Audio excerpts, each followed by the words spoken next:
വിശുദ്ധ John Maria Vianney. August 4 കത്തോലിക്ക സഭ വിശുദ്ധ ജോൺ മരിയ വിയാനിയുടെ തിരുനാൾ ആഘോഷിക്കുന്നു. ജീൻ ബാപ്റ്റിസ്റ്റ് മാരി വിയാനി 1786 മെയ് 8 ഫ്രാൻസിലെ ഡാർഡിലിയിൽ മാത്യുവിൻ്റെയും മേരി വിയാനിയുടെയും 6 മക്കളിൽ 4-മനായി ജനിച്ചു.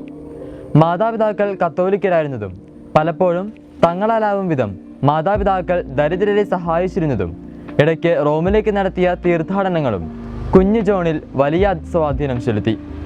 1812 അദ്ദേഹം ആബേ ബല്ലി എന്ന മൈനർ സെമിനാരിയിൽ ചേർന്നു. ചുരുങ്ങിയ കാലയളവിൽ 1815 ഓഗസ്റ്റ് 12 ഒരു പുരോഹിതനായി മാറി.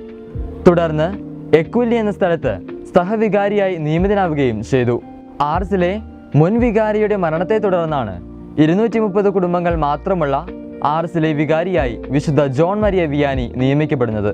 ഇടവക ശുശ്രൂഷകൾ ആരംഭിച്ചപ്പോൾ തൻ്റെ ജനത ഫ്രഞ്ച് വിപ്ലവത്തിൻ്റെ ഫലമായി ഒന്നുകിൽ വിശ്വാസത്തെക്കുറിച്ച് അറിവില്ലാത്തവരോ അല്ലെങ്കിൽ നിസ്സംഗത പുലർത്തുന്നവരോ ആണെന്ന് വിയാനി മനസ്സിലാക്കി. പലരും ഞായറാഴ്ചകളിൽ നൃത്തം ചെയ്യുകയും മദ്യപിക്കുകയും അവരുടെ വയലുകളിൽ ജോലി ചെയ്യുകയായിരുന്നു പതിവ്. ഈ ജനത്തെ നേർവഴിക്ക് നയിക്കാൻ ഫാദർ വിയാനി കുമ്പസാരക്കൂട്ടിൽ കൂടുതൽ സമയം ചിലവഴിക്കുകയും ദൈവനിന്ദയ്ക്കും അസാന്മാർഗ ജീവിതത്തിനുമെതിരായി പ്രസംഗിക്കുകയും ചെയ്തു. പ്രസംഗത്തെക്കാൾ ഉപരി അവർക്കു വേണ്ടി പ്രാർത്ഥിക്കുകയും ചെയ്തു. ആളുകളെ ദൈവവുമായി അനുരഞ്ജിപ്പിക്കുന്നതിനായി അദ്ദേഹം മിക്ക ദിവസവും 11-12 മണിക്കൂർ വരെ കുമ്പസാരിപ്പിച്ചു.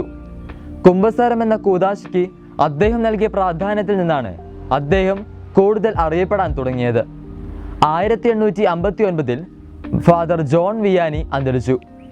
ജോൺ വിയാനിയെ 1925 മെയ് 31 വിശുദ്ധനായി പ്രഖ്യാപിച്ചു.